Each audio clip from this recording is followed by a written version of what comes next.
had a good meal for them, so I'm ready to go. You know, their tables, to me, are a little big. Oh, yeah. Did you notice that? Yes. Unless you're sitting Well, even if they are like this stood up chair. why is that? I don't know. Because it's just I like don't know if I'm a small human or... this right here is about the distance for eating. Yes. But much further than this, it's like I'm eating with. Yeah, in a formal dinner. I went to New York and went to this hamburger place, and me and my wife sitting like this.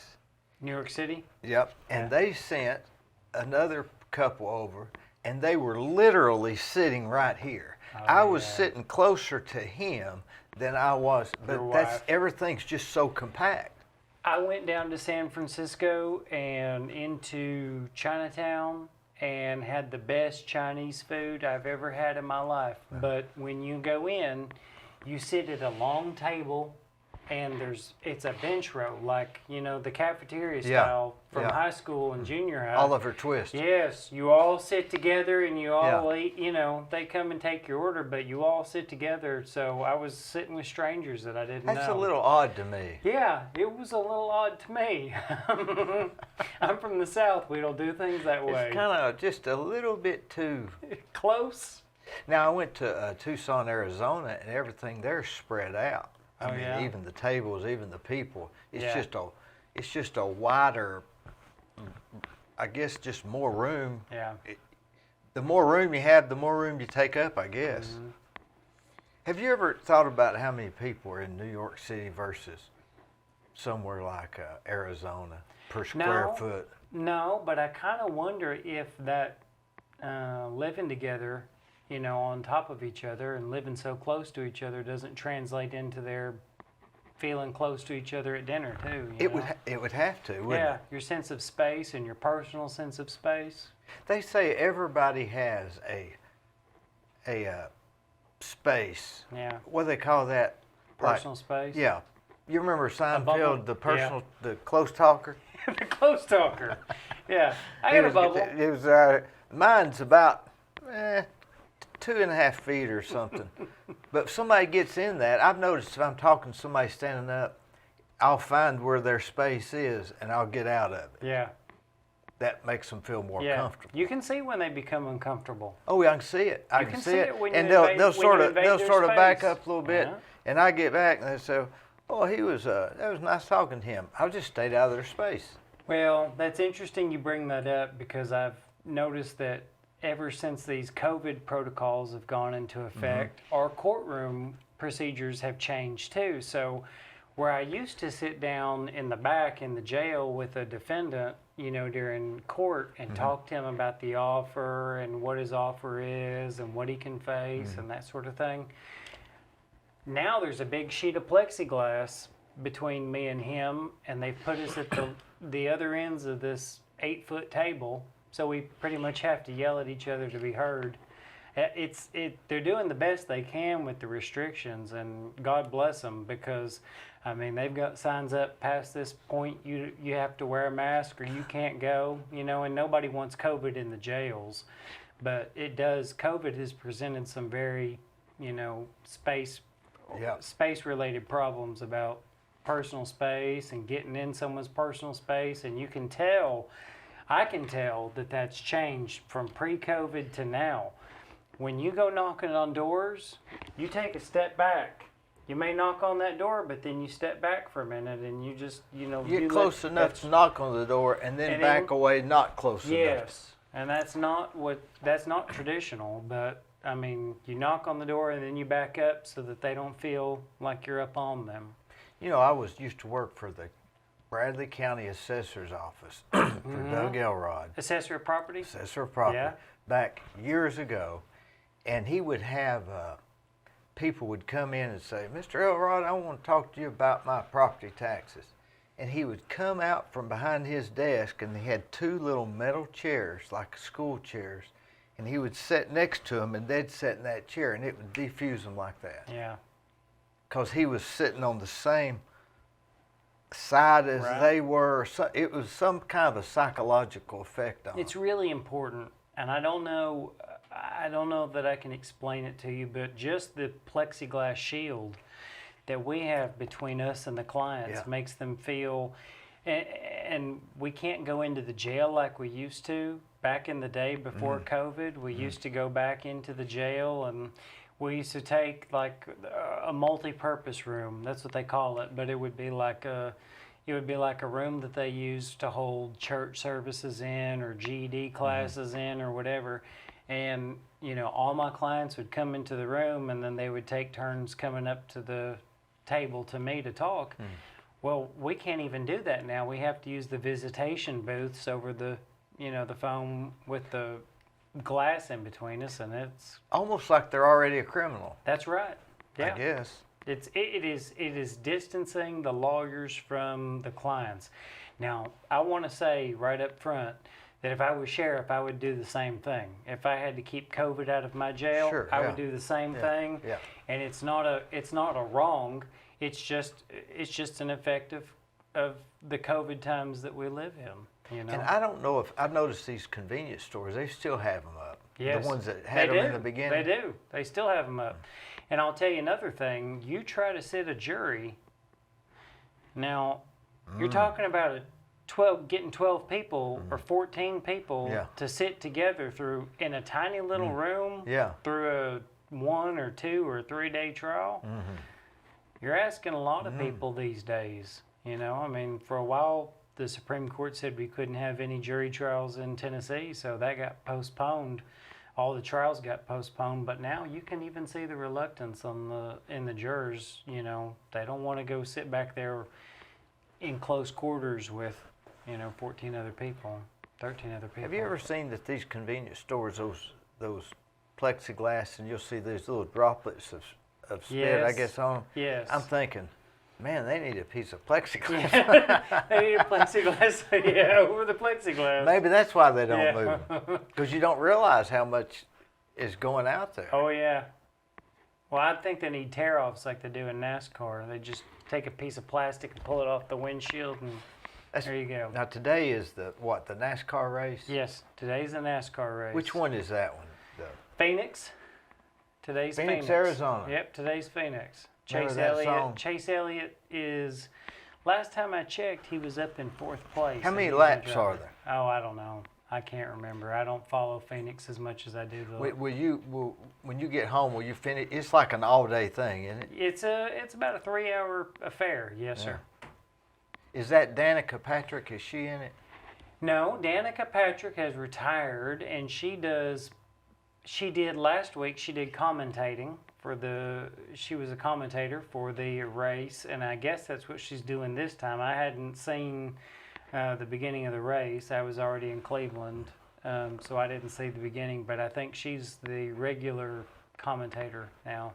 So So she's she's moved retired. She's not even gonna. Correct. Seems like just yesterday she started. Yeah, and a lot of those racers, they'll come back for like one event, like Yeah. the Daytona 500 or Yeah. the Indy 500 or something like that, just to make, a PR scene, and because they want to put that jewel in their crown, so to speak. But she's done for all intents and purposes. She's moved on to a commentating career. Or do you think it's more like that Eagles song, "One More Time"? One more time? Is it "One More Time"? I don't know it. No, "Take It to the Limit." Take it to the limit. One more Yeah. time. Yes. I think that's what Yes.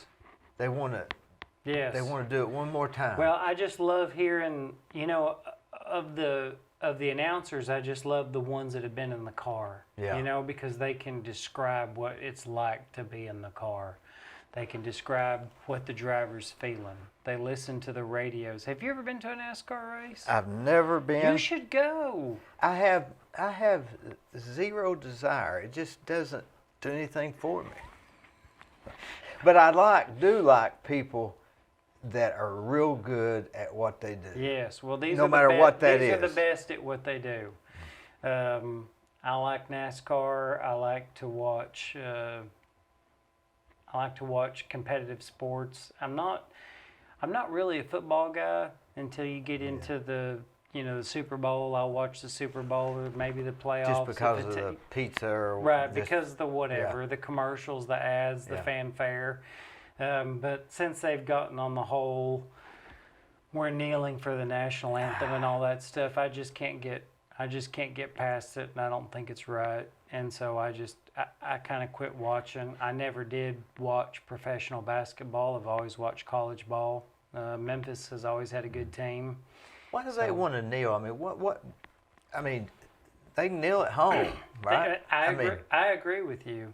I agree with you. I was talking. That's interesting. I was talking to my wife.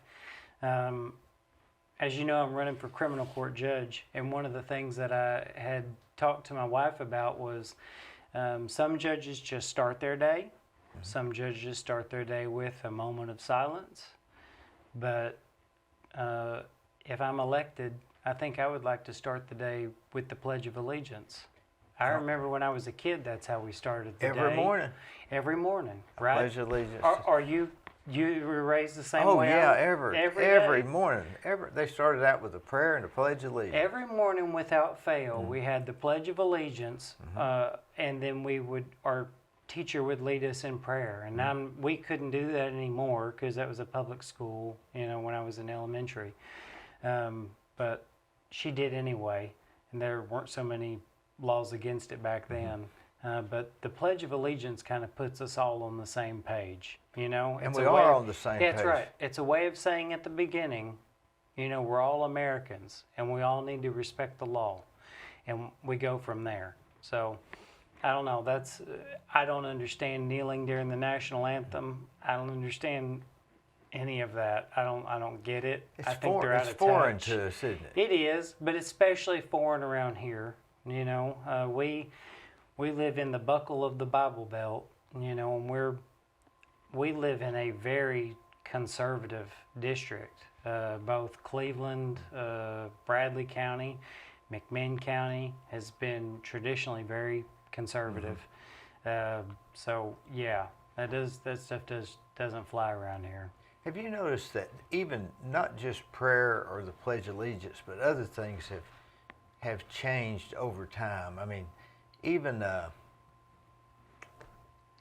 kids' birthdays parties. Used to it was, it's their birthday party. We're going. Now it's like, happy birthday. Happy birthday. Here's your check. Here's your check. No, I know. When I was a kid, we used to go to Putt-Putt or the arcade or something. Chuck E. Cheese even. Chuck E. Cheese, and then, it was Showbiz Pizza after that. And it was your birthday, man. It was your birthday. They even had a song. Remember that? And now we just cut. I think it's a product. Do you want to know what I think? I think it's a product of growing up where kids don't have any needs or wants. That's it. What are you going to get them? What are you going to get a kid that's got everything? There's not one. Do you know what I mean? There's not one thing you can get them. That's what I'm saying. Except a video game. And that's that thick and box that big. So you agree? Now it's even I agree 100%. Yeah. That's all it is. It's not us. It's there's nothing to give them. There's nothing that they don't already have. We live in I was listening to your podcast or some of your previous podcasts, and our kids are so privileged now to have what they have. And, I remember getting birthday presents and Christmas presents, and I remember the Sears catalog, when it would come out, the Christmas edition or back in Memphis, we had the Service Hardware Christmas edition, had all the cool things in it that you could buy and order for Christmas. But we get our kids now live with that on the regular. So and there's nothing to even hand them. It's electronic even. I mean, you give them $100, they're going to spend it on PlayStation cash or whatever. Well, you even go back 3 years ago, you didn't even hand them a disc, you handed them a USB drive. That's right. Now you don't even do that. Say, I subscribed you to this. Here's your password. So I don't know what to get them unless you get them a car, and that's getting beyond my thinking. So I don't know. Things are just changing. They are changing, and I have a daughter who lives in Cleveland. I live in Athens. My daughter lives in Cleveland with her mother, and she has. What does she need? When I ask her what she wants for her birthday, she just tells me, get me what you think I would need. And so I usually just end up giving her money, so she can Buy a sweater. buy what she wants, or I'll take her shopping and I'll say, here's the whole mall, just get what you want up to and including this amount of money, and we'll just go on a shopping spree, because I don't understand the kids nowadays. It has no sentimental value either. No, sir. No, Remember sir. when you could go to the mall and get are you in your 30s I'm yet? 43. 43. I'm 43. So I'm older than I look. So you remember getting a CD? Yes. You remember getting an album? Yes. What do you remember buying an album record of?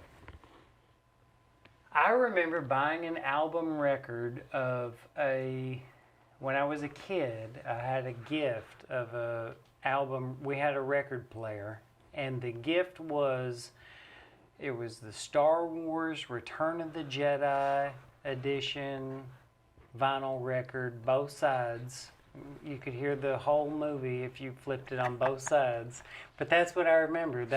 And it was all the Disney stories. They had all the records. Yeah. And, my mom was smart enough to save that record player and all those discs. So, when my daughter comes over, she can see what technology used to look like when I was a kid. And that's not been that long ago. No, it's not.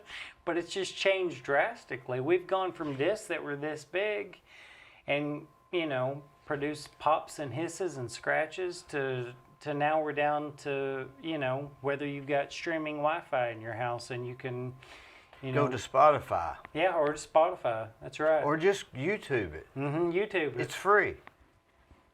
My daughter tells me that all the time. Have you heard such and such? No, I don't listen to modern music, She says, well, check it out on Spotify. Spotify, you have to subscribe. Yes. But YouTube, you can just YouTube it. Oh, yeah. It's just a whole nother world. It really is. If we could sit down for 6-7 hours and think without any disturbance, we could probably see where this thing's going. Oh, yeah. But who has the 6 hours? No. I do not right now have 6 hours of anybody's time. When you walked up, I thought, this guy's going to think I'm exhausted.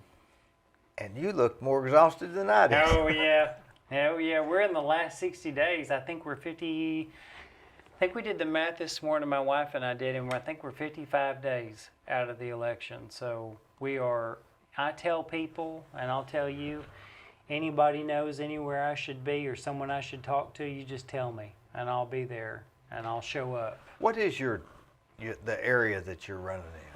I'm running for criminal court judge. So if the best way to describe that to you is that there's a lower court called General Sessions Court, and that's where misdemeanors get handled, resolved, and felonies get a preliminary hearing, a probable cause determination by the judge if they need to. When they go through the grand jury, which is also a probable cause determination, they come to criminal court. Criminal court is where people set jury trials. Okay, so have you ever served on a jury trial? No. Have you ever been called for jury duty? Knock on wood. Yeah.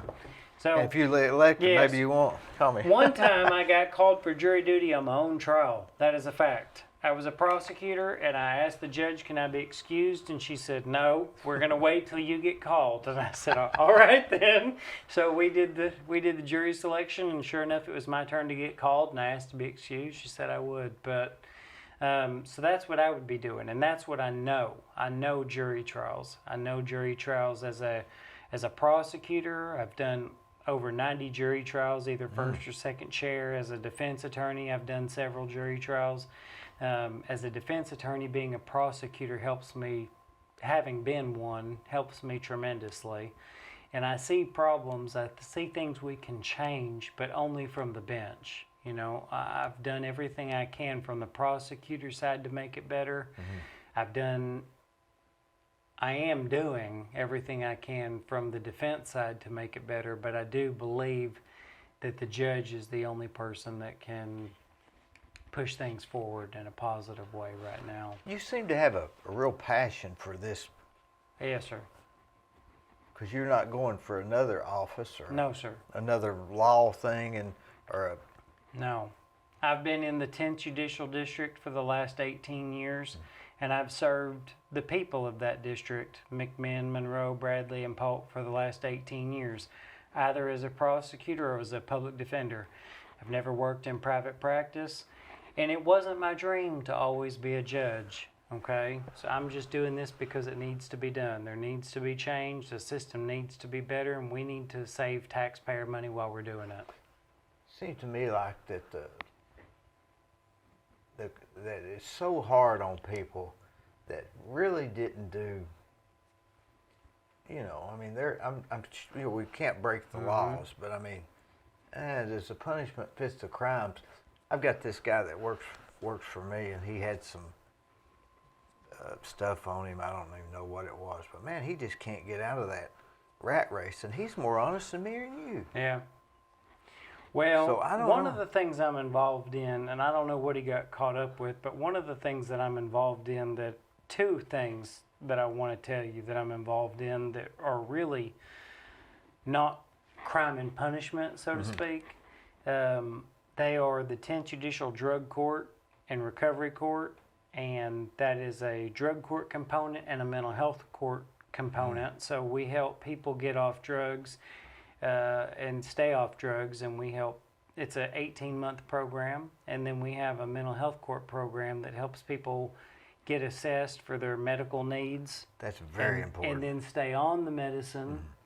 And you can imagine, because you've done this long enough and you've been around long enough to know that a lot of the people with serious mental health needs also have drug problems as well, because they're self-medicating. They're just Because they're they have- just grabbing Yes. for straws, man. Yes, Make they're desperate. me feel better. They're desperate.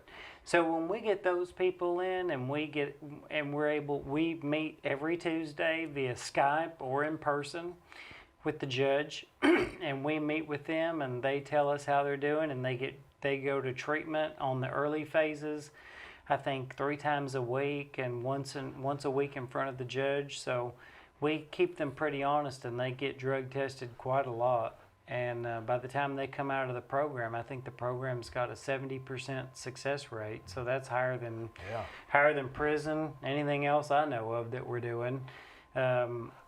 We've got a veterans court program in one of the sessions courts, one of the lower courts, Benji Thomas in Monroe County.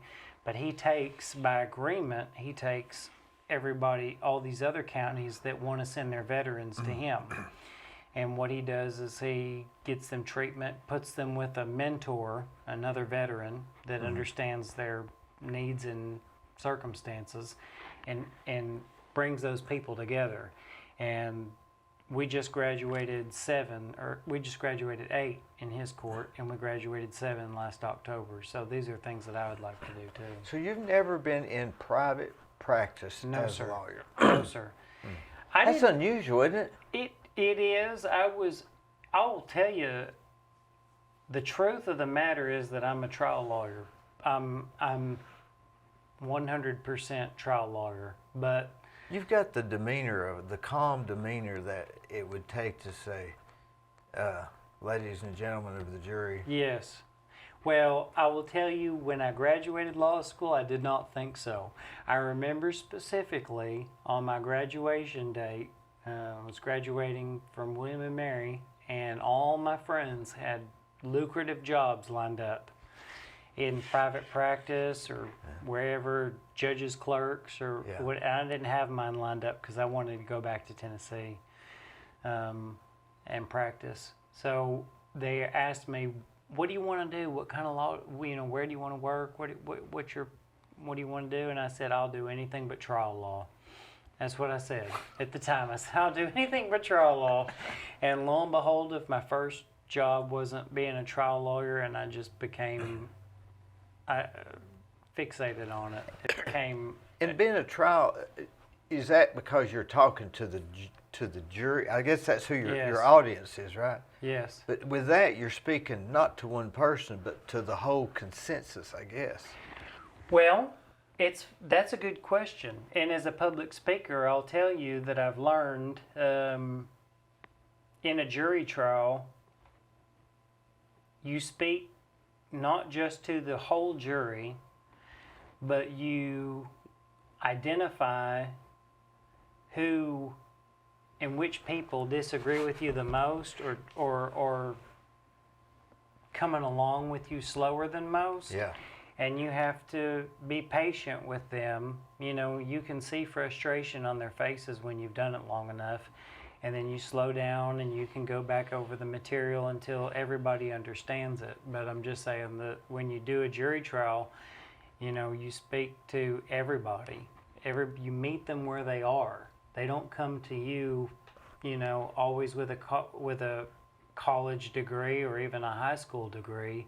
You know, very often they're just regular citizens, and so. I went to this. I used to go to the courthouse and go to these jury trials. Which one? As just all kinds of ones, just as a around hobby. Here. Yeah, just for the entertainment. Yeah. And I went to one where I guess the lawyer was up and he was telling the jury this and telling it, and the other attorney got up and he smiled at him, said good morning, and he had him won over and hadn't said nothing. Do you think people's body language? Yes. Can you read it? Have you done any studies on that? Yes. Did you read that book, The Body Language Thing? No, or? I have not read any books about it, but I can tell you for a fact, this is a bad sign. This is a worse sign. This is a good sign. This is a bad one. That's a bad one. So you can learn to, and that's what I'm talking about. When you see those people on the jury, as a prosecutor, your burden is proof beyond a reasonable doubt, and the verdict must be unanimous. So if you see someone starting to give you that pushback, that body language, then you have to on the fly recalibrate and say, all right, how do I reach this person? You know, what did he tell me about in jury selection that I can come back to that he agreed with? You know, so it's jury a complex it is. system. It's very complex. It's very fascinating. It's very challenging. That's why I like it so much. I think it's extremely challenging, but. Do you think the truth finally comes out in the end? Mostly. 95? Well, so that's a dicey question. Let me answer it in two different ways. I think the truth comes out in most cases. Whether or not the jurors care in all the cases is a different question. You got to give a jury a reason to care that something happened. You know, it's not just enough to prove that something happened. You got to make it to them. You got to tell them why it's important. You got to get them vested. They've got to have skin in the game. The why is very important. The why is extremely important. So the what always comes out. If the why doesn't come out, then that's the attorney's fault. The attorney is there to tell you the why. The attorney's there to give you the scene. This is, you know, police overreach, or, you know, this is mental insanity, not intent. You know, not specific intent to do the crime. He was insane at the time, or whatever you're trying to convince them of. You've got to give them a reason to care. You got to give them a reason why, or they're not gonna vote with you.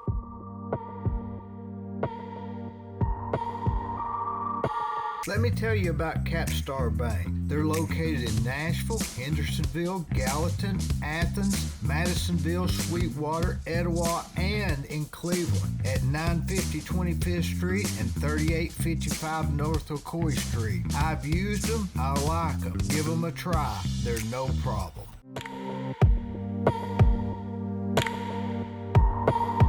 You know what I've always thought was would be a big crime deterrent for the court system is if you could go to a book and open it up and see what's wrong. Mm-hmm. Because a lot of these people, they didn't know. I mean, if you could name some crimes that you say, oh, I didn't know that was wrong. That's right. I mean, I'm not talking about murder or rape or kidnapping. Mm-hmm. I'm talking about, I don't know. I guess, well, embezzlement. You couldn't count. You have to count that. Well, there's plenty of obscure laws that people don't know. Give me one. Well, I can tell you, for example, on one of the cases that was overturned, that Sandra Donaghy is the lady I'm running against. It was a title case, and it was title fraud, and the jury convicted him of a criminal act, and the judge sentenced him to 30 days jail, and he appealed it, and the Court of Appeals said, no, this isn't even a crime. You know, there is a crime on point, but this isn't. He didn't meet this crime, so it got reversed and vacated. So that kind of stuff people don't know. You know, they know the big ones to avoid, but they don't. They know might have all gotten the something little ones. notarized Right. and signed it because their mother was going to, and that'd be a crime. Or taking something to a pawn shop for somebody else. Or I bet that's a big one. yeah, it's a big one. Can you just pawn this for me? I don't have a license. Yada yada yada. You know, or can you take Yeah. this and scrap it at the junkyard for me? Next thing you know, they're on trial for Exactly right. stealing. Yeah. What happens when the log splitter doesn't get returned to the rental place? Yeah. Who are they going to come after? Yeah. Well, they're not going to come after the guy you gave it to. They're going to come after you. You signed the contract, you know? So, But you wouldn't know that if No. you were not very astute on that sort of that's stuff. correct. But sometimes being a lawyer, being a defense lawyer, a trial lawyer, is about making the complex very simple. And in that case, you know, in the case of unreturned property, you just say, you know, you had a contract, you went outside the contract on this dispute, you know, they called the police to recover the lost items, and you couldn't produce the item. It's that simple. So you think a lot of this stuff can be boiled down to not all those nuances? Yes. In other words, don't tell me how to make the watch. Just tell me what time it is. Yes, I believe that. I do believe that at the center of most of our laws are some very basic tenets of right and wrong. So when people tell me they didn't know that this was wrong or this was wrong, you know, you have to view it through that prism. You know what? And through their eyes, right? through their eyes, I guess. When this guy asked you to pawn a set of diamond earrings, was he strung out on drugs? Was he twitching? Was he, you know, I mean, do you know him to be Had he someone- had a history? Had he had a history of theft? Or was it simply your brother-in-law? Yeah, did he even have a reason why he had a pair of diamond earrings in the first place? Or, you know, I mean, these are things that, yeah. And we could go on and on with, I mean, a lot of people say, well, marijuana's legal now. No, that's just what you hear on the news. It's not correct. legal in Cleveland, Bradley County, but you Nope. could be, you know, wasn't there a law in the books you can't spit on the sidewalks? Yep. Has that been taken off? I haven't seen it. And my guess is that if it exists anywhere, it exists as a city ordinance. Yeah. But I don't know about that. Every city's different. But I have never, in 18 years, I'm going on 18 years, I've never run across it. And nowadays, why would you want to? Yeah. Why did they do that anyway? I don't know why. Crazy. I don't know. But I haven't seen it, so it's not a code I'm familiar with. Yeah. But like I said, if it's been passed, it's probably been passed by the cities. Now, in Athens, you like living in Athens? I do. I find Athens to be I'm from Memphis originally, so I don't need to live out in the sticks, out in the country, God's country. Boy, I love visiting though. I just love, my wife is from Tellico, you know, and so when we go up there, there's just mountains and... Which part of Tellico is she from? I say which part, it's not that big, but it's on the hill or down below or Tellico Plains? Or, Tellico Plains. so the little city She there? went to Tellico Plains High School with Stephen Hatchett. In Is fact. that right? Yes, she did. She said she wouldn't have ever passed algebra had it not been for Stephen Hatch. My wife is. I'd say he was good at it. Yes. He's quite astute. Yeah. But he was. I'm sure he was a good student, and he helped my wife pass algebra. In So high if she school. goes, so if she she knew him already. if she goes up the road and takes the left, she's in Sweetwater, right? Right. It's As I not that understand far. it, no, It's just it's a not. little odd to get to. But it is imperative to remember that our district is absolutely huge. When you're campaigning, when you're giving out signs and shirts and meeting people that need to be met, you meet them where they are, or at least I do. I've never run a campaign before, so if I'm doing it wrong, then maybe someone will tell me after the campaign, you did this wrong. But I've always gone to the people where they are. If they're in Coker Creek, then I get in my car and I drive to Coker Creek. If the next stop is in Ducktown, Tennessee, then we're driving to Ducktown. If it's in Cleveland, we're driving to Cleveland, you know? So the 10th Judicial District is very geographically big.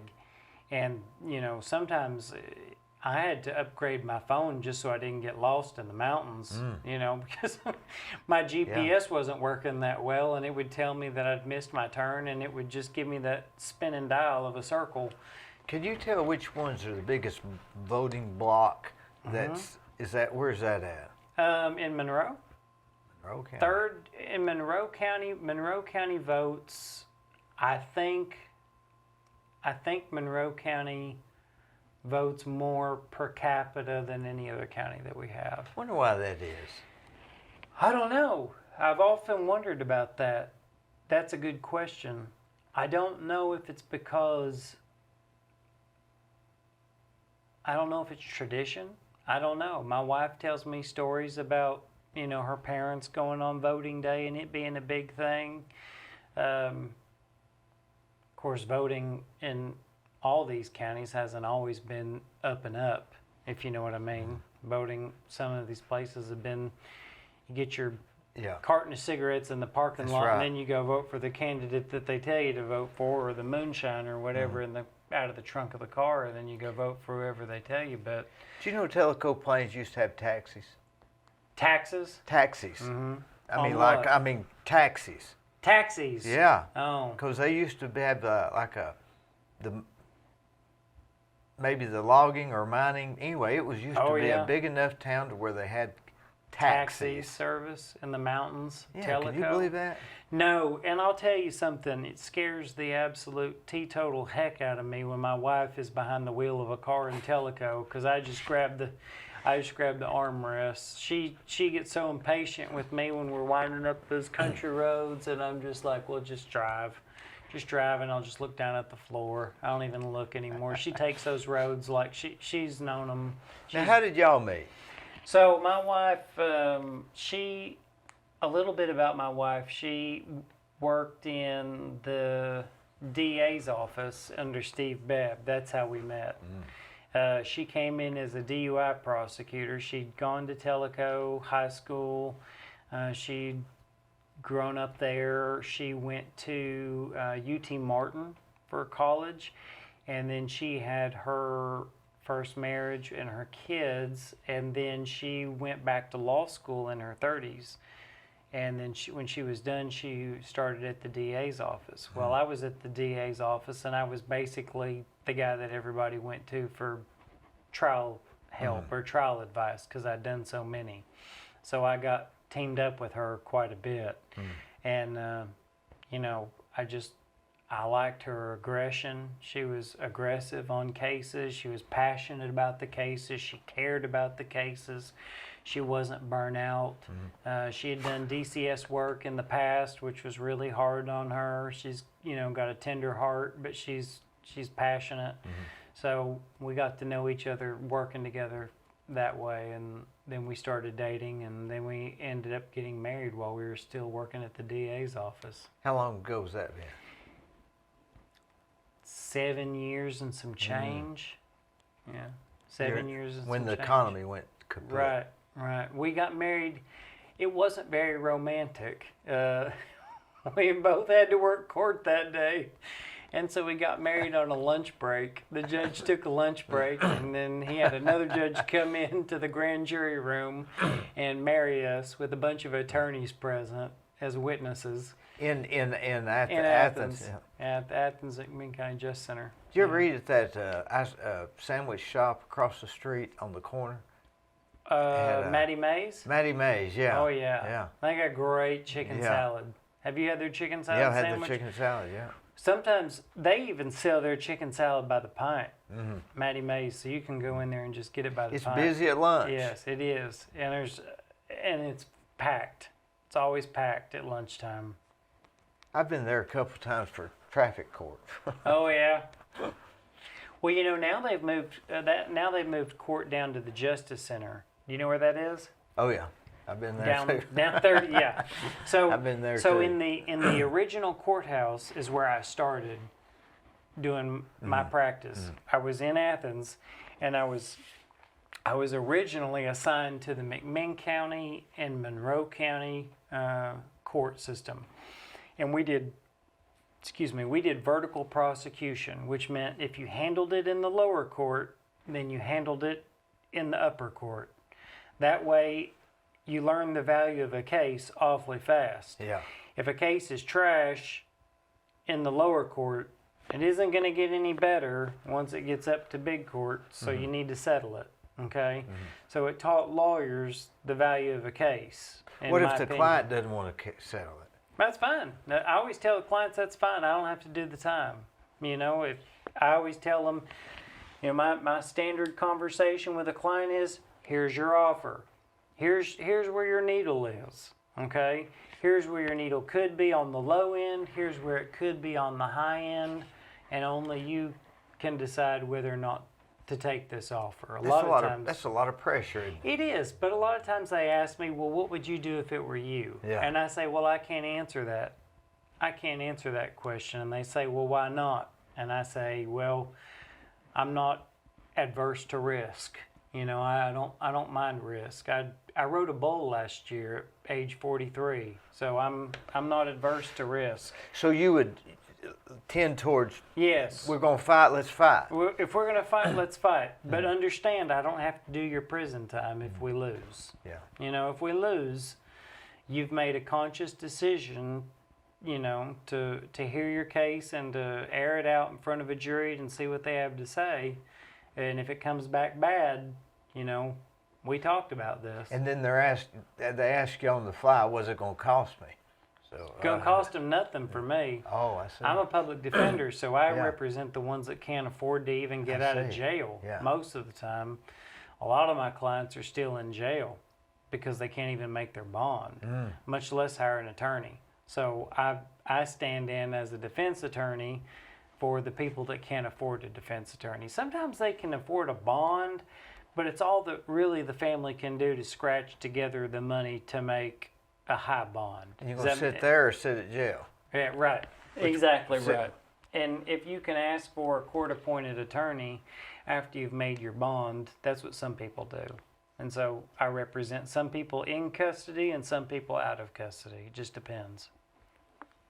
Boy, is that a discouraging job? Yes. When you see that? Yes. I mean, you go home tonight and you're going to watch TV and you're Yes. going to watch the rest of the race and the highlights and you're going to eat pizza and drink a Coke. And To be honest, I love my job. I love my job. I just had a client. I'll tell you a story, and I hope it won't take too much time. I had a client who was insane, and he had committed a first-degree murder. And we had to have him evaluated and go through the process. And he was talking with him was like talking with, you know, someone with a very he had a deficit, and it was obvious. So we had him evaluated, and our expert said he's insane, and the state's expert said he's insane. So everybody was on the same page, but it still took him 3.5 years to go through the system to get declared insane and to get committed. And so for 3.5 years, I worked with him, every month in the jail, going to see him, hey, Everything's trying. Yeah, everything's on track. Everything, but I mean, you just can't leave that stuff at home when you leave the office. You can't leave that stuff at the office when you go home. That stuff follows you. It you have know? to, It or does. you wouldn't be human. You wouldn't be human, and you wouldn't be good at your job. You wouldn't be. You have to have a certain level of empathy, or you don't feel anything, and you're burned out, and you need to find a new profession. So I understand, but yes, it is discouraging, and sometimes we measure our wins in not victories or not guilty verdicts, but we measure our victories in lesser included verdicts, lesser verdicts. Maybe it wasn't first degree, but it was second degree. Maybe it wasn't second degree, but it was manslaughter. Maybe it wasn't theft over 10,000, maybe it was theft over 1,000.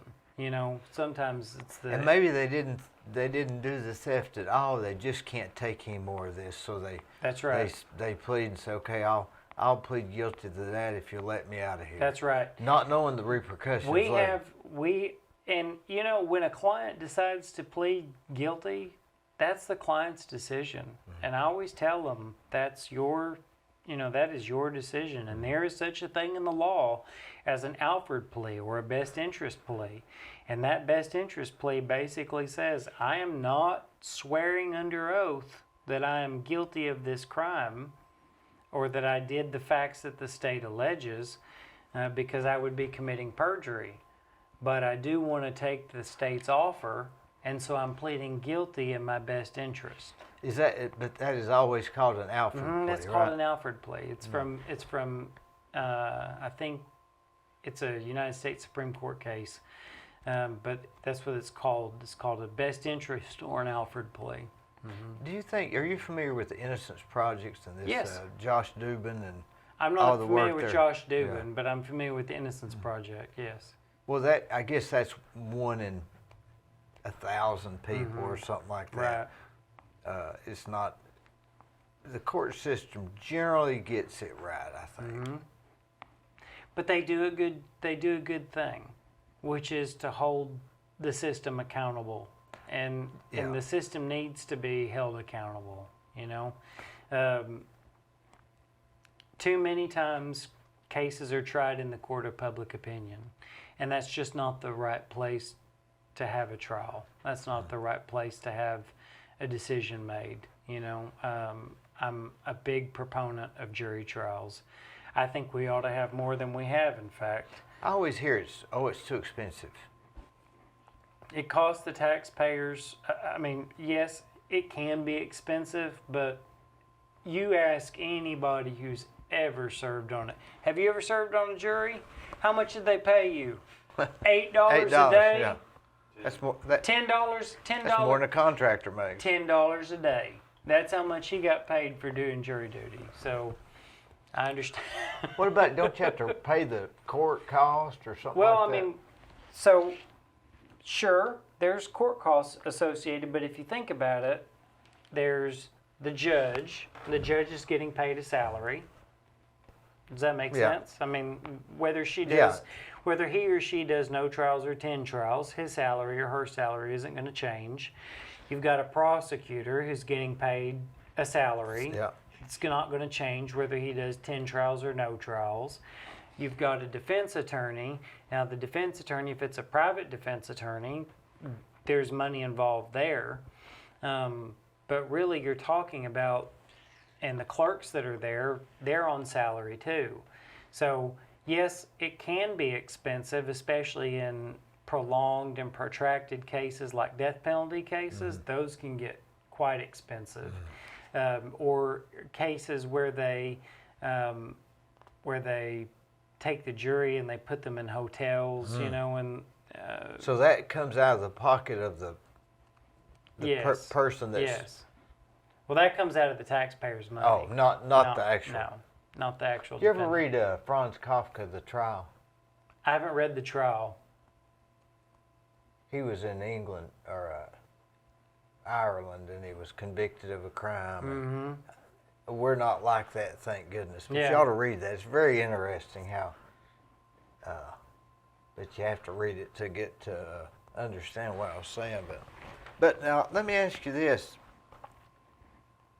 How do you get all the way from Memphis to Athens, Tennessee, Well, 20 years ago? that's a meandering story, but I'll say that I was born and raised in Memphis. I left Memphis. I started my college career at the University of Memphis. Right out of high school, we called it Tiger High. But what part of Memphis?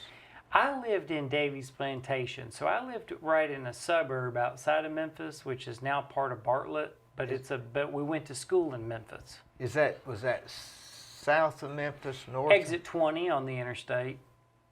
If you're Before you get to Memphis? Before you get to Memphis, exit 20.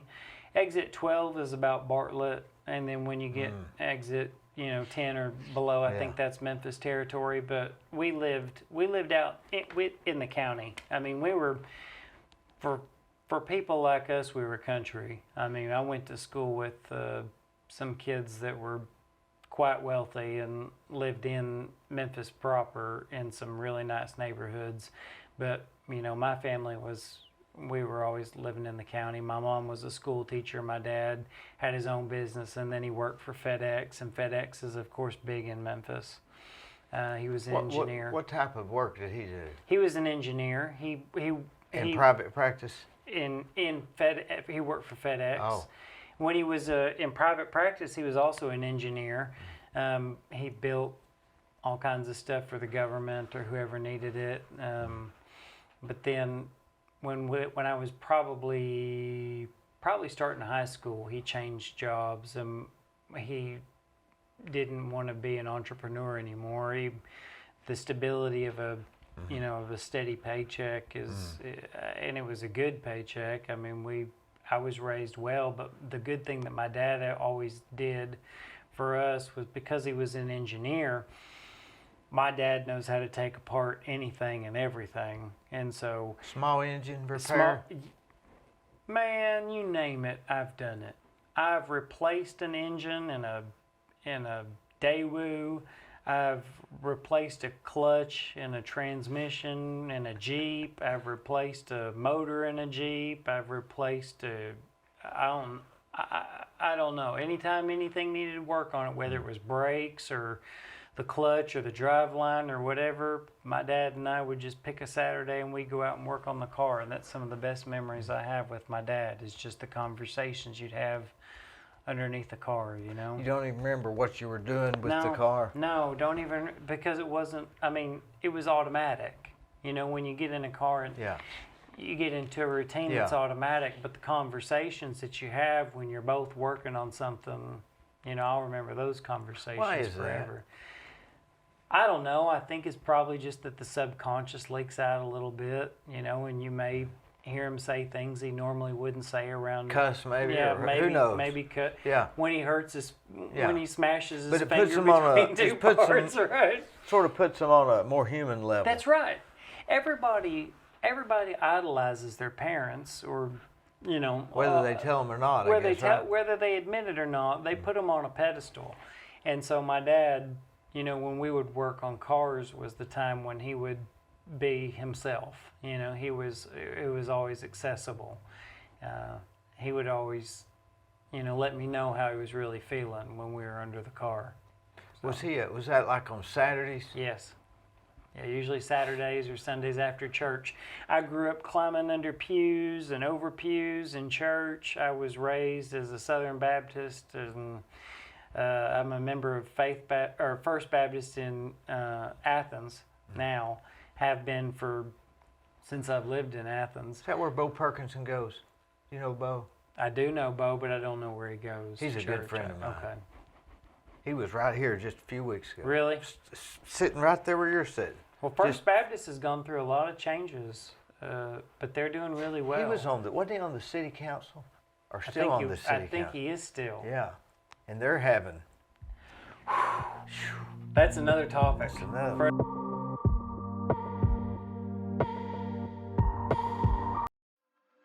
On the courthouse square at 30 2nd Street is the law firm of Logan Thompson Law. Since 1965, they have served the legal needs for the good citizens of Cleveland-Bradley County. If you've got a problem, they're no problem. Give them a call.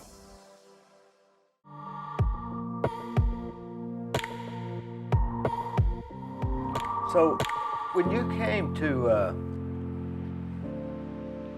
what was your first, I mean, how does a person say, I want to go to law school? I mean, how did that evolve?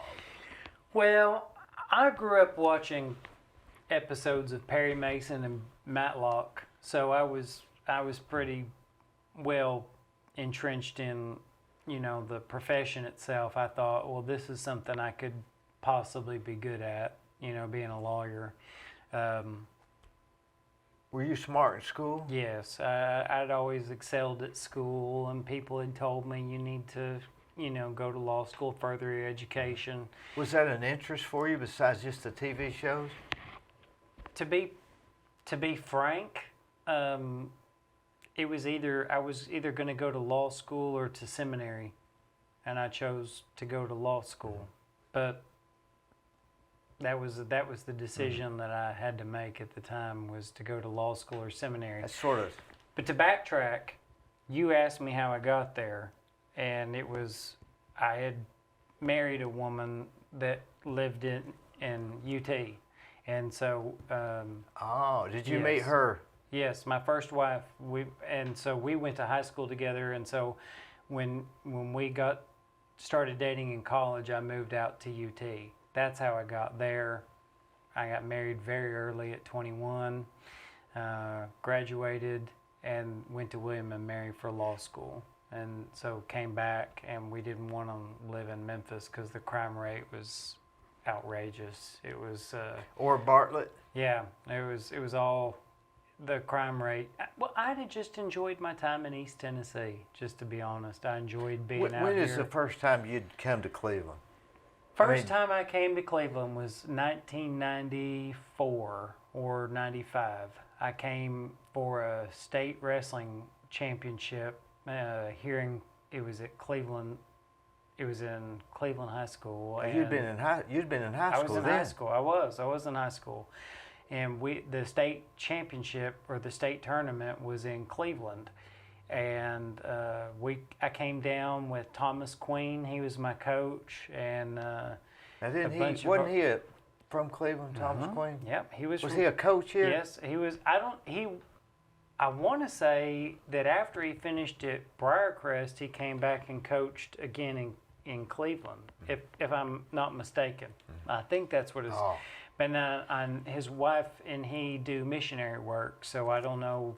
I've kind of fallen out of touch with him. I see on Facebook he posts some things occasionally, but he was the one that brought me out here, and the people here were so welcoming. And have you spent any time in Memphis? I have spent some at the casinos. Okay, so you spent it in Tunica. Yeah, but I've been to Graceland. I've been to. So you know how flat it is. It's flat. It's flat. It's flat. And rather windy. I'm not a big windy guy. It's flat and bad for wind. And in the summertime, it's just miserable. And those little beetles. Yes. What are those deal? What are the deal with those things?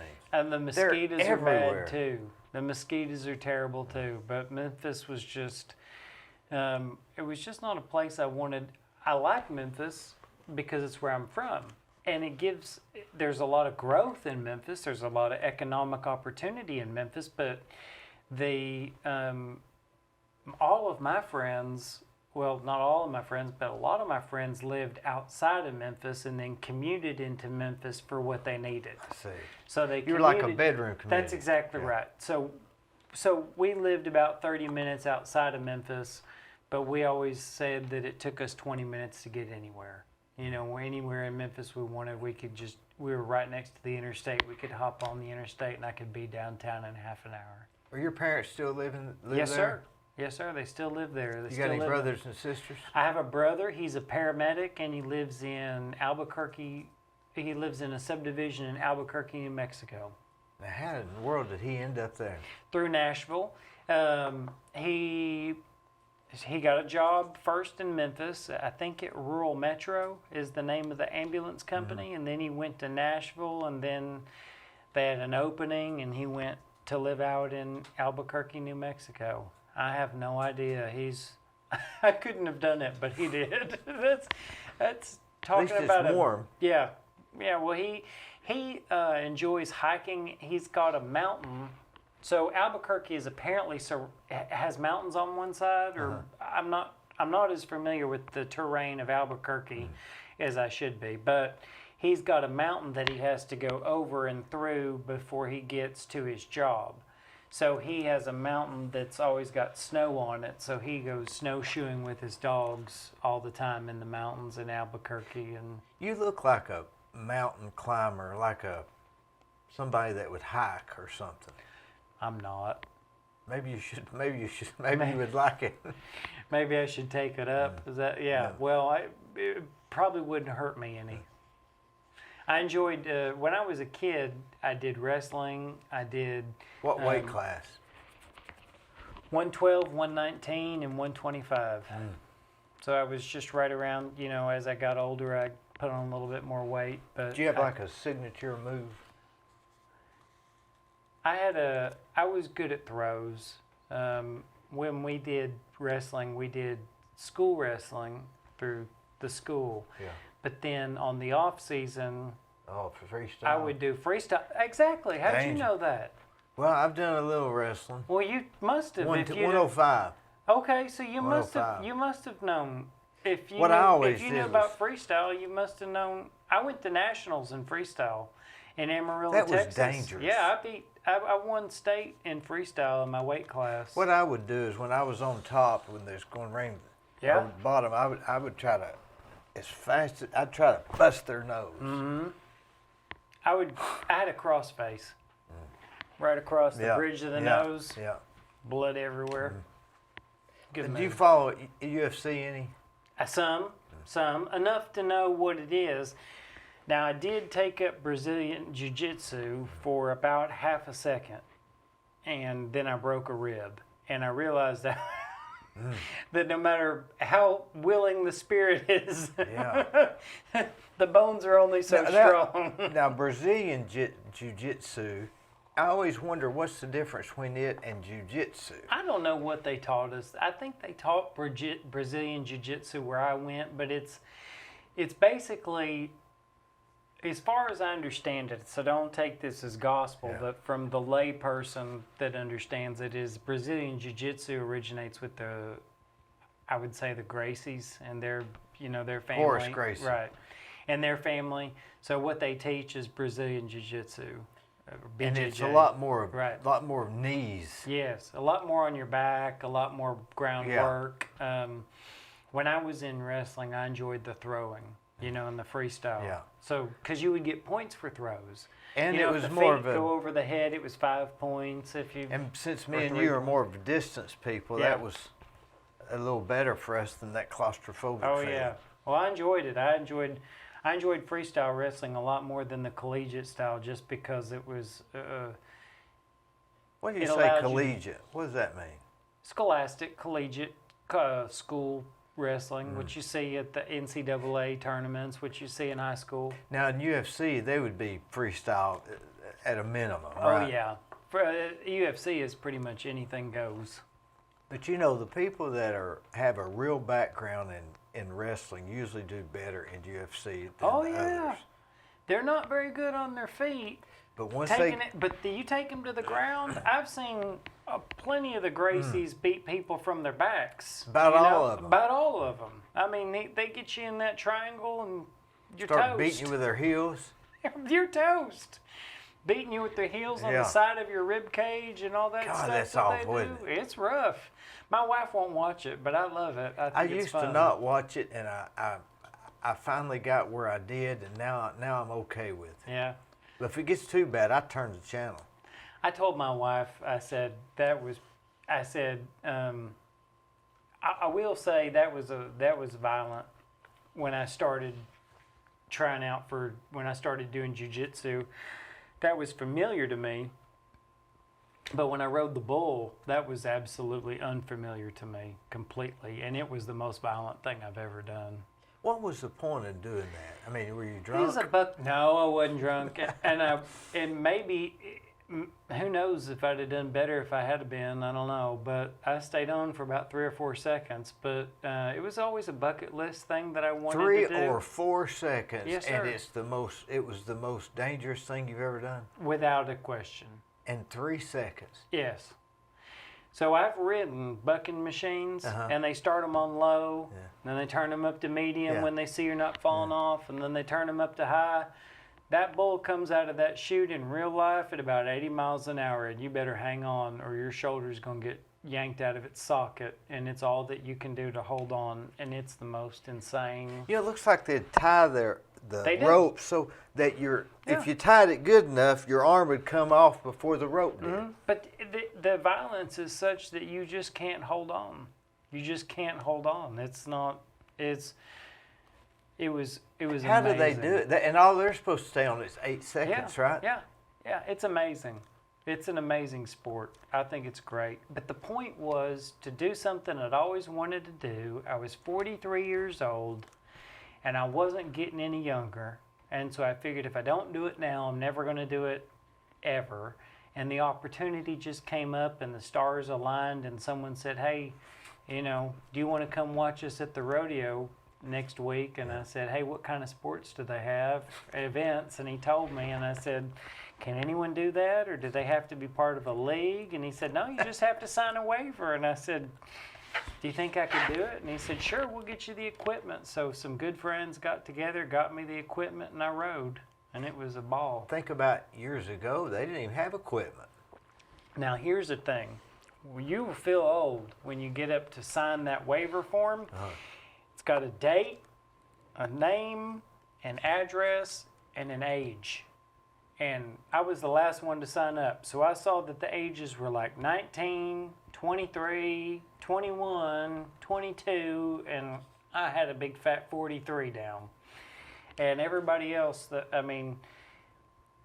Kerry, the guy that was running the thing, I think he gave me his equipment, and he said, well, I stopped, this equipment hasn't been used in 10 years. Of course, there's been a lot come along to make bull riding safer in the last 10 years. Nowadays, when you watch bull riding on TV, you see they wear a face mask and Shoulder a helmet. pads. Face mask and a helmet and all that stuff. Shoulder pads. Yeah, and I didn't have any of that. And I asked him, I saw all these younger kids putting on face masks and helmets and all that stuff. And I said, where's my face mask and helmet? And he said, man, we didn't use that stuff when I was bull riding. You ain't going to use it either. I said, all right. So I just went out there with a straw hat. So it was just over like that, you was on the ground. Did it seem like a long time? I got a video of it. Show it to us. I think it'd be fun. All right. You got a black jacket, black hair, and a brown thumb. Oh, it was so funny. It was just, I was. Where was this at? It was Decatur. It was in Decatur. And, Tennessee. Yep, and they were so generous and so nice, and those cowboys are the best people you can ever. Most of them limp, don't they? Yes, and they didn't care if I was any good. They just cared that I tried. To them it was here's a picture, here's a still shot of me on the bull. Boy, can you get that, Glenn?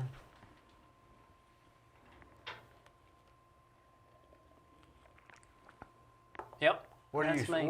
So that's a still shot. Yep, that's a still shot. Boy, that's worth a fortune to you, isn't it? Yes. They actually presented me with a big blown up picture of that in court one day. Yeah. My friends did. Are you waving or just hanging on? I'm just hanging on. You hold on with one hand and you balance with the other hand, and so I was not waving. I was holding on for dear life. But yeah, it doesn't last very long. I'll show you. The whole video lasts about 3 or 4 seconds once they get going. You broke another record. I did as well as anybody else did that night. I'm telling you, it's just a crapshoot. You don't know what you're going to get until. Here we go. I'd try to talk the There bull it into is. going easy. There it is. This is the one. All right. So just hit play. You got it, Gwen? Perfect.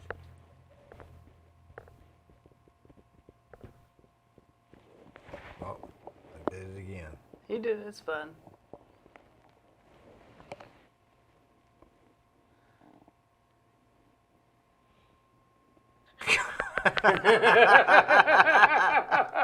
You got volume? Say what? You got volume? Yeah, it's got Turn it volume. on. Let's do it again with volume. All right. Didn't last very long, did it? No, but you got to get it close, Gwen, if you can. Back it up. Play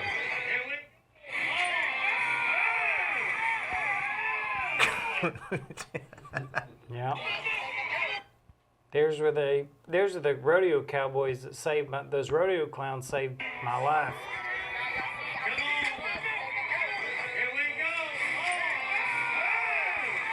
Golly. Did your feet come out of there pretty Yeah, easily? Yeah. Oh, everything came out of there pretty easy. That bull wanted me off his back. They sit you in the. Have you ever watched bull riding on TV? Yeah. So the cowboys, and I'm not a cowboy, but I like to pretend I am one because I feel like one at heart. But I grew up in Memphis, so what are you gonna do? You know. But I was a redneck in Memphis. To all my friends, I was a redneck. Yeah. I was a county liver. Till you went to Teleco. Yeah, till I found out what Yeah. real country was like. But they straddle you in this pen, and they put this. The bull comes in and comes up underneath you, and it's got dust matted in its hair and everything like that. And then they say, "All right, now, son, ease down on her." And I say, "Okay." So I start easing down on the bull very gently, bring my legs down. And as soon as he felt my legs on his side, he started rubbing me up against the side Yeah. of the pen, trying to break my legs or trying He didn't to like it pinch either. me. He didn't like it at all. And then the guy that had the rope, he had it about right here, and he said, "Are we good?" And I said, "Is it tight?" And he said, "Do you want me to really let it rip?" And I said, "Yes, sir. Give me the full deal." And he said, "All right." And he yanked that flank rope real tight, and they let that bull go, and it was on. It was on. Could you almost get addicted to that? Yes. I've told my wife I'd want to do it again, but she said no. Because I can see how that would be It's a I young think man's. I think I can do it 4 seconds this time. Yes, it's a young man's game. I'm just saying. I left there, and I didn't hurt the next day, but I hurt the next one.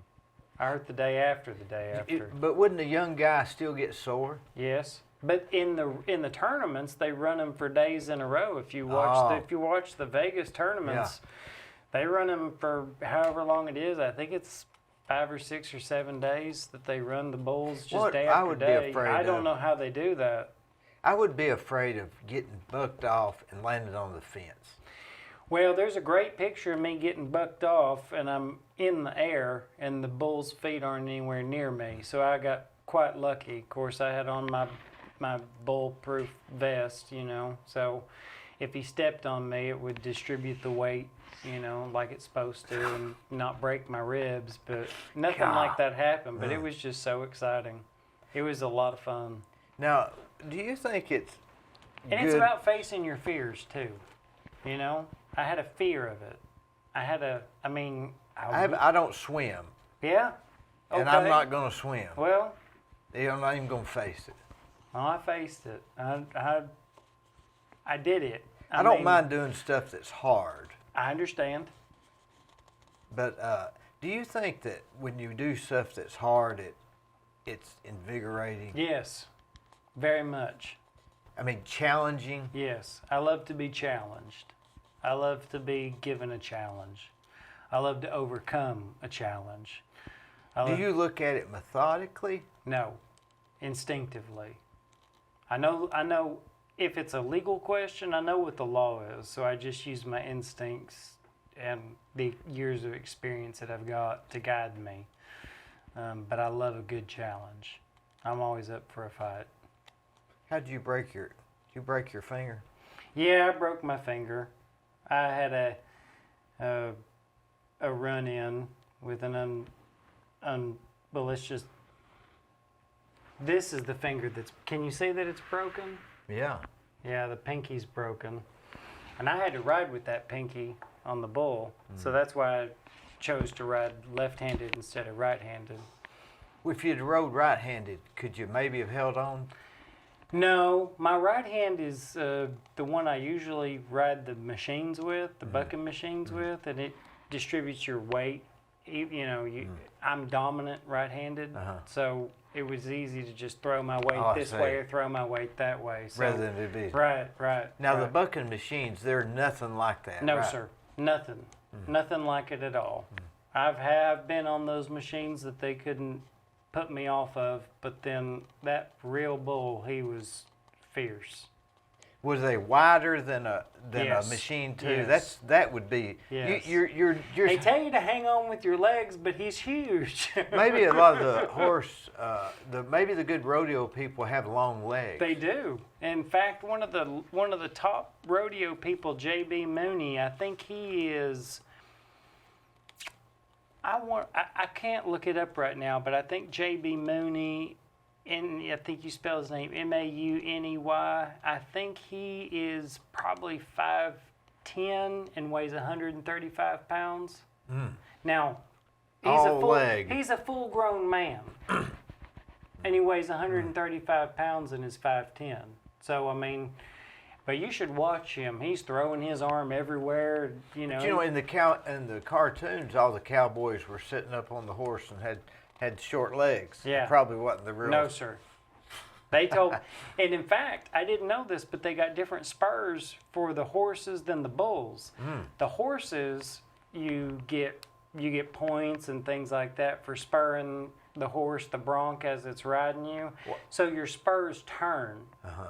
On the bulls, you're using your spurs to hold on, so the spurs don't turn.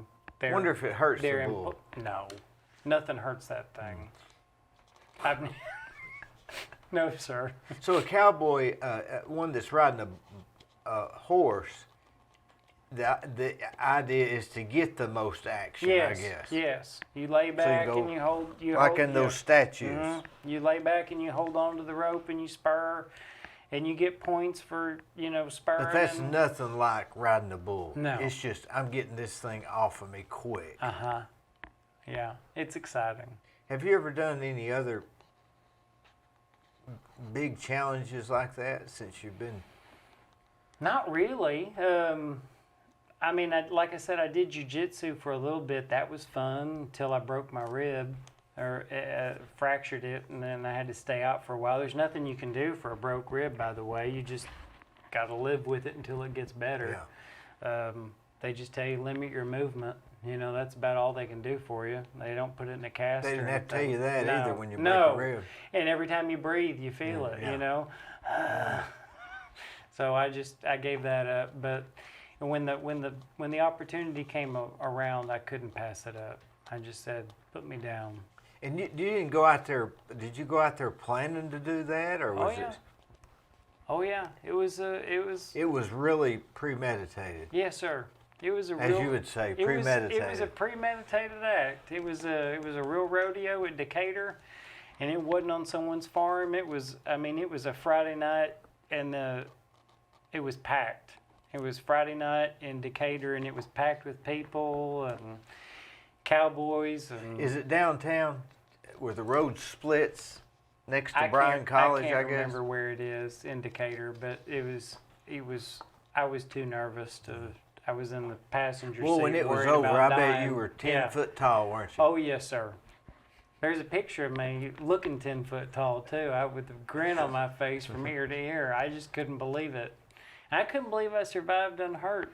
That was just luck, I guess. Yeah. Or just, I don't know. If you'd have got a black eye or something, it would have been a badge of honor. I wouldn't have cared. I wouldn't have cared.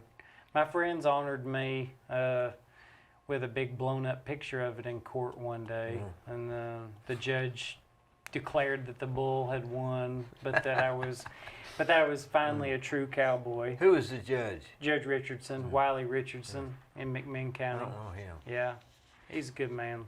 Do you And Matt Rogers is the one that did the. Matt Rogers. Yeah, wasn't he from Cleveland? Randy Rogers. Randy Rogers' son. He's Oh. from Athens, yeah. Or he's from Rogers Creek, but they work in Athens, yeah. I didn't know they were from Rogers Creek. I guess they are. The aren't Rogers, they? yeah. Yeah. I never put that together Yeah. till just now. Does your wife's family still live in Tellico? Yes, or do y'all, sir. so y'all visit there? Yes, sir.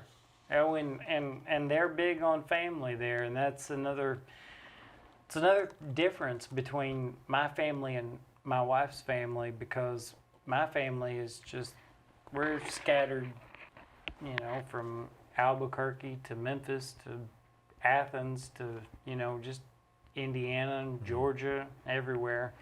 But my wife's family is right there in Tellico, so every time there's a holiday or a birthday or something like that, we gather together and eat, and they're always really good to me. Just They're like good people. just like everybody else, mostly around here. Christine Ellis is her mom, and Robert was her dad, and they were adopted parents, and she's been really good to me. They've all been really good. Her sisters have treated me like family. I mean, so- you adopted them as parents. No, they adopted her, Oh. and then then they adopted Yeah. me. But my wife had her mom died when she was very young, and so Was she from the area? yes, and then they took her in So because she's they were born and bred. yes, but she was in the area, and her best, she wasn't living a really great situation, and her best friend, saw her and invited her to come live with her, and so they took her in and they adopted her. So Well, that's incredible, isn't it it? is a great story, and it touches. It's very touching. But they saw someone who had a lot of promise, but needed some help, and so they were willing to be that help. And I don't know what else you can be in life but that. I mean, that's That says it all, doesn't yeah, it? it's pretty amazing.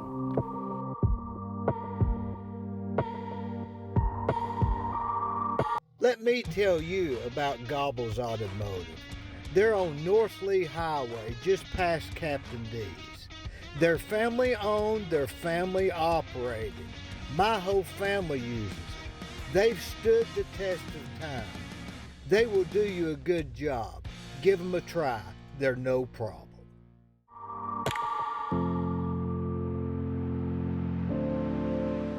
You were raised Baptist? Yes, sir. Southern Baptist. Southern Baptist, so Yes, sir. y'all not primitive Baptist. Not what? The primitive No, Baptist? sir. No, sir. No, sir.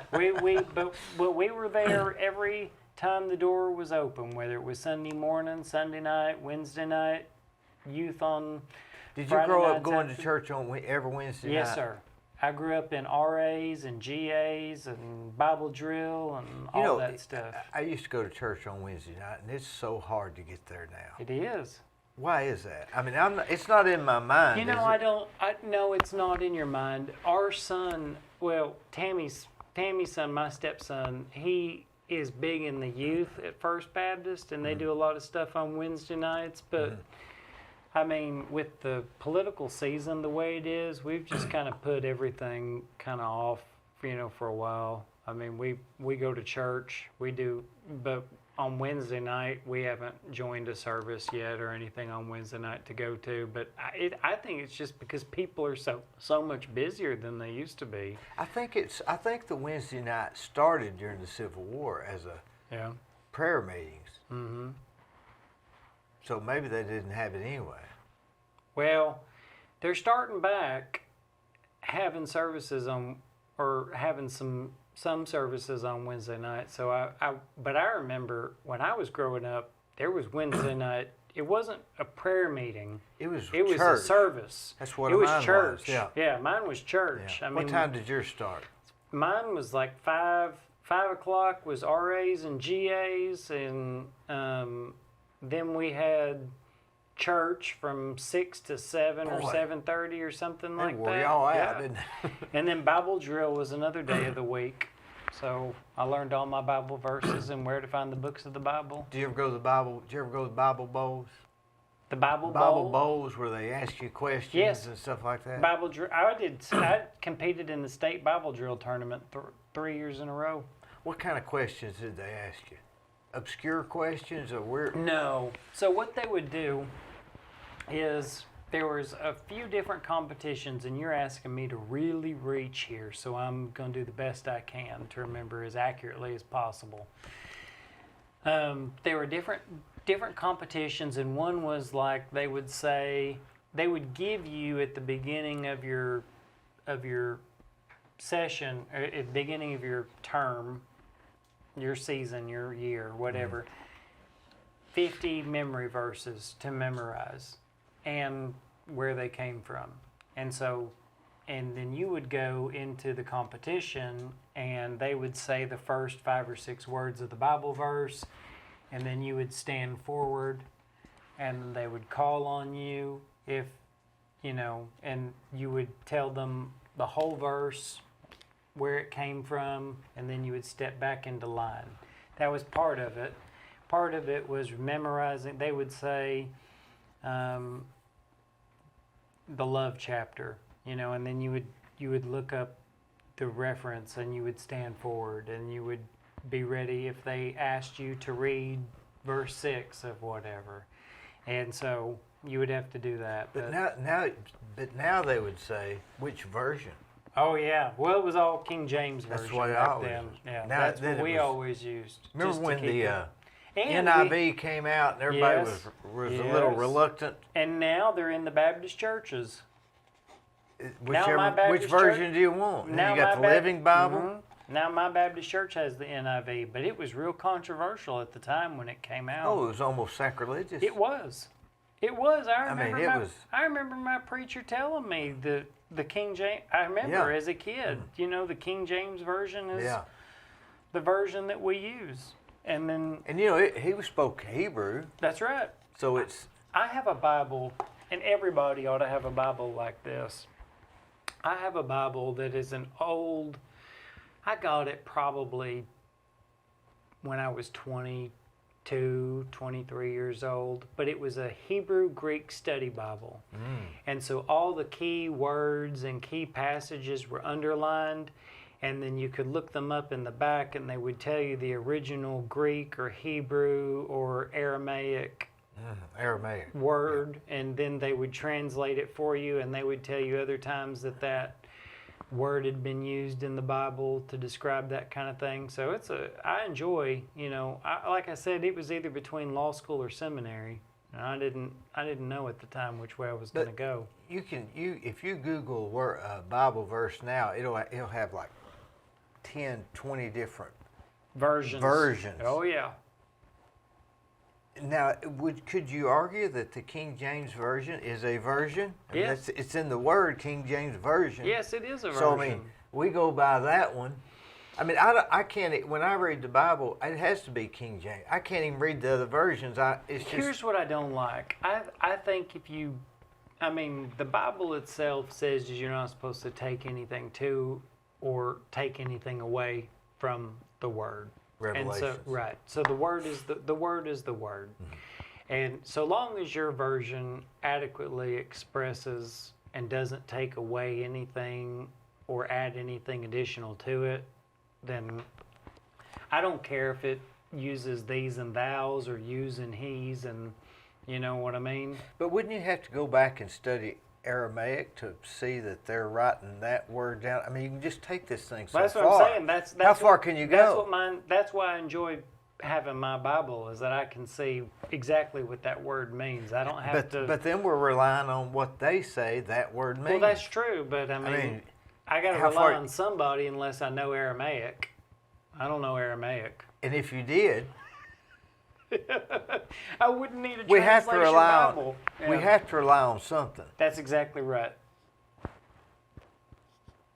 And You gotta rely on And something. the King James version has been relied on for many, many years without problem. And not just in the Bible, but we have to rely on something that goes back to law. Yes. You have to rely on it. You don't have- make the law. That's a good point. Judges especially, they don't make the law. They rely on it, they enforce it, and a judge should always be on the law. They shouldn't be above it, they shouldn't be below it, They should be right on the law. The balance. That's right. That's what those things That's are exactly right. You should be able to, and when a judge says, this is my ruling, you should have enough confidence in that judge and in that court to be able to accept that ruling. You know, that brings up something that may be a little controversial, that Smollett thing. And I didn't follow all that and don't know whether nothing. But I do know when the judge got up and I watched that snippet and he gave his opinion, I thought, man, how did you keep that opinion out of this whole trial? Mm-hmm. Even though I have nothing, know anything about it. You got to think that if he got up there and gave his opinion about the guy, that he had to have had that bias in there somewhere. Right. What do they call it? Cognitive bias? Yes, but you shouldn't, as a judge, you shouldn't have any bias. I mean, but now there's some cognitive yes. bias, like me and you read the Bible and you'll read it. Mm-hmm. First Baptist, and I'll read it Church of Christ, and this other guy will read it Catholic. Right. And there's not much you can do to change any one of our opinions about that. It just is what it is. It's just the way Mostly it's the way we were raised. More nurture than nature, right? I agree. And you know, they say, well, it's nature or nurture. I don't know that it matters. Either one of them happens so quick you can't change it. Right. No, I agree. And nothing makes me more aware of that fact than that I've got a 14-year-old daughter. Yeah. In public school. So I'm very well aware of the nature versus nurture, you know. Oh, yeah. I teach her to always say, yes, sir, yes, ma'am, no, sir, no, ma'am, because that's how I was raised. Because my dad was raised in a military family, so he passed that down to us. My daughter still uses yes, sir, yes, no, sir, yes, ma'am, no, ma'am. You know, I don't do that, and I wasn't raised that way, but my kids do that. And why they do that, I don't know. Why do you think they do it? I have no idea. Did they pick it up from someone in your family? I have no idea. I've wondered. Maybe I do it subconsciously and don't know it. But I haven't noticed. I wonder if it was a teacher somewhere that... It had to be something. Mm-hmm. I think that's my point. It had to be something. Right. It's not necessarily us. Right. It might have been watching Matlock. I agree. Watching Perry Mason. Yep. Matlock was Jed Clampett, right? On Builder Hillbillies? No. Is that right, Gwen? Andy Griffith yes. was Matt. I didn't want to mess up Andy Griffith in my mind by thinking of him as Matlock. Yeah, that's right. When he had gray hair, white hair. Yeah. That messes me up. I like to keep him in character. Matlock, I was always, you know, as a kid, it always shocked me that Matlock had all these clients that were willing to pay all this money, but he only had one dang suit. Yeah. And he always... It was a seersucker? It was a seersucker suit. And it was only a seersucker suit ever. What was it? When he was the sheriff, he just wore one suit. Yeah, that's right. You know, Hoss Cartwright never changed clothes. Neither did Matt Dillon. Those are good points, but he wasn't a lawyer, and he wasn't in court all the time. That's true. I think if I'd worn the same suit in the jury trial day after day, they might wonder if I was needy. Did you ever watch My Cousin Vinny? Oh, yes. Well, that's one of my all-time favorites. That's a great legal movie. I love that movie. That movie... I could watch it 10 times. They show that movie. They showed that movie at my law school. Is that right? Oh yeah, because it is so. In some ways, it is one of the most accurate movies. I mean, you've got the real life. Yes, of how you're having to deal with him. How you're having to deal with a prosecutor who believes one way and isn't going to have his mind changed. Back to what I was saying. And it took place in a small town, which is typical of what I deal with. So everybody knows everybody else. And he wanted his he wanted his degree. Yes, and I would absolutely say that you navigate those challenges with judges and things like that on a regular basis. I've had judges that didn't like me so much and judges that, thought I was great, but you deal with what you got. And one of the lines in My Cousin Vinny is when he said, the judge said, "What are you wearing?" And he said, "I wore this ridiculous thing for you." For you, yeah. For you, Yeah. that's right. I liked when he said the two Utes. Yeah, the two Utes. What is a Ute? He said the two Utes.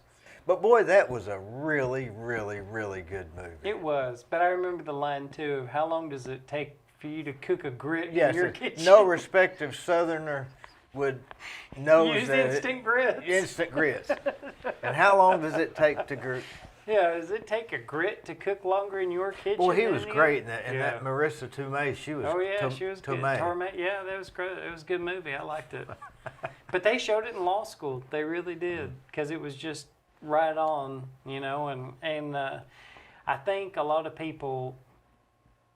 I think a lot of movies don't explore the relationship between the attorneys and the clients, as much as that movie did. I mean, it was his uncle or his cousin. My cousin Vinny. My cousin, yeah. My cousin Vinny. So that was, but it showed how they were in this place and they didn't know what was going on. They were bewildered. They didn't have a. They didn't even. They thought they were in there for stealing a can of beans. Yeah, they didn't even know what was going on, and that's unfortunately that can be accurate. We see people in there. He got put in jail while he was in the going to court, because Didn't he spend the night there? he spent 2 nights. 2 I nights, think. yeah. I think he spent the night. But he was glad because he could finally get somewhere where he could think. Could work, yeah, without her telling him what to do. Yeah, she was great in that Well, it movie. was a train. He couldn't sleep because of the train. Yeah. That's it. But, when you grow up in our era, of course, I'm a lot older than you, but When were you born? I was born in 84. No, 65. 65. Yeah, I but- was 78. So see, it was TV. We watched TV. We learned from TV. Now they're learning from reality shows. And YouTube. Yeah. Whatever's on their phones. And maybe fake news. Whatever's 10 inches in front of their face. Yeah. I know. I'm with you. And I don't know what to do about it. I don't know that there's anything you can do about it. I think it's going to have to run its course like all things. And as soon as you get outside, you'll look at yours and I'll look at mine. Yeah, I will, and I know it. And I know that, I always tell people whenever I go speak somewhere or introduce myself as a candidate, I say, hey, if you know of somewhere I'm supposed to be or something I'm supposed to be at, you just pick up the phone and call me and tell me and I'll be there. So I've tried to be, we have a judge, the other criminal court judge, his name is Andrew Freiberg, and he is I know him. He's a good man. He has a saying in his drug court that is very true. The best ability is availability.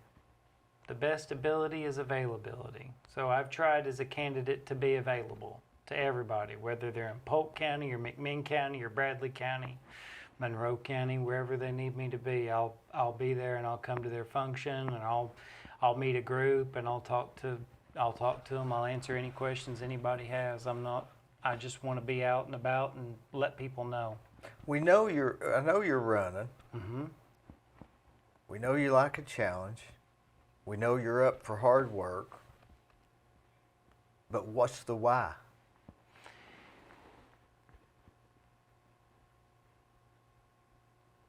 The why for me is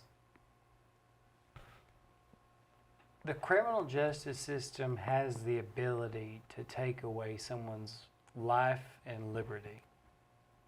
And if we're okay with a mediocre system, then shame on us. And we shouldn't be okay with a mediocre criminal justice system. We just shouldn't be. It costs the taxpayers too much money to have to redo cases that are wrong. And we are a fiscally conservative state, allegedly, supposed to be. But we need judges that don't make mistakes. We need judges whose decisions we can rely on. I intend to be that kind of judge. We need to have more trials in this district, and we need to get our backlog done. We need to get it finished so that we can set a trial for trial. The thing that makes me the most frustrated is when I know that we're having court in a certain county and all the cases for trial have pled and nobody's going to trial in court. Well, we should always be having trials in court. It's like saying we're all giving up. That's exactly right. Why put 2 or 3 trials on that day when you could put more and have a jury trial and get some stuff going? You know, get a case resolved, get actual movement. I'm for that, and I also believe that I tell people too, the why now is, well, if we don't make a change, this is the last time that people get to speak on this for the next 8 years. That's it. I mean, the primary is the primary. There is no general. So it's May 3rd, and then you got to forever hold your peace for the next 8 years, you know, or, I mean, those people are in office to stay unless they get impeached or retire. 8 years is a long time. 8 years is a long time. And I intend for my 8 years to be productive.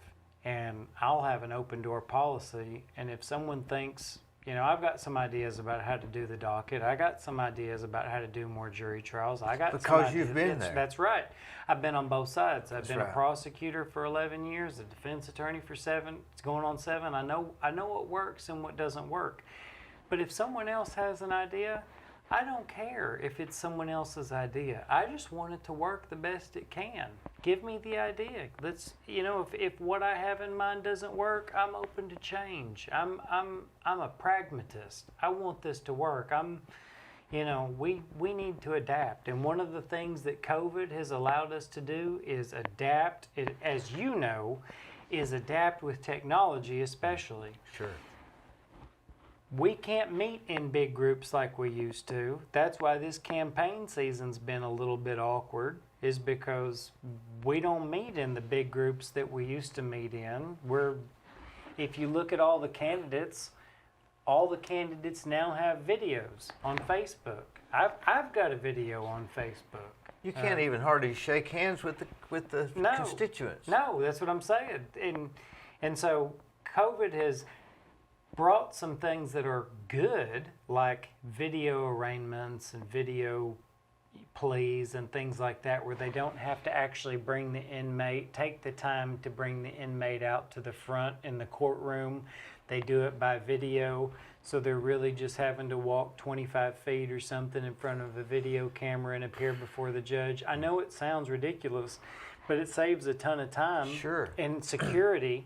I mean, going that 25 feet and back to their holding cell is a lot safer than bringing them out into a open courtroom area. And if they're willing to waive their appearance and do video pleas and video arraignments, why wouldn't we? You know, that's a no-brainer.